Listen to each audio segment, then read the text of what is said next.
Good morning. আজকে হচ্ছে বিজয়া দশমী আর পুজো পুজো পুজো আসবে, পুজো শেষ তো আর কি, আজকে লাস্ট দিন। আজকে অনেক কিছু বিষয় আছে আমাদের, পুজোর মণ্ডপে অনেক কিছু হবে, অনেক বিসর্জন হবে, তোমাদের সবটা দেখাবো কিভাবে বিসর্জন হচ্ছে, দর্পণ বিসর্জন যেটাকে বলে।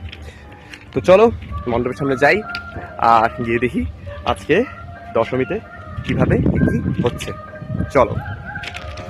এখন হচ্ছে মণ্ডপ প্রদক্ষিণ, এটার একটা পুজোর ভাগ আর কি। দশমী দিনে এই মণ্ডপ প্রদক্ষিণ করে তারপর বিসর্জনটা হয়, দর্পণ বিসর্জন। তো দেখতে থাকো।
এই কলসির জলে মা দুর্গার দর্পণ বিসর্জন হয়েছে এবং এই জলে দেখো এইভাবে মা দুর্গার প্রতিফলন দেখতে হয় আমাদের প্রত্যেক বছর নিয়ম এটা।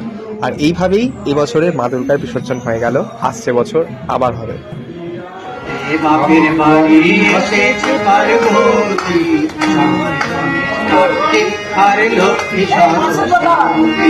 কৈলাসতে বাপের বাড়ি এসেছে পার্বতী, সঙ্গে গণেশ কার্তিক আর লক্ষ্মী সরস্বতী।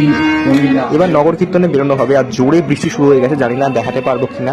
তো চলো এখন যাই, দেখা হচ্ছে সন্ধ্যেবেলায় প্রতিমা বের করার সময়, ঠিক আছে?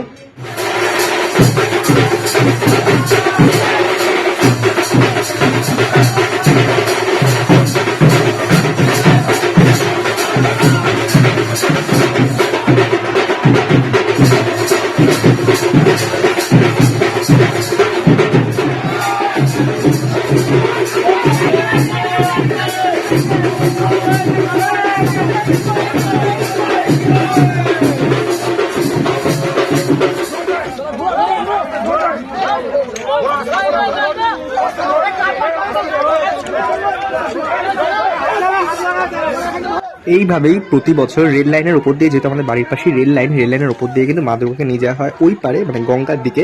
তো চলো গঙ্গার ধারে যাই, তারপর দেখাচ্ছি।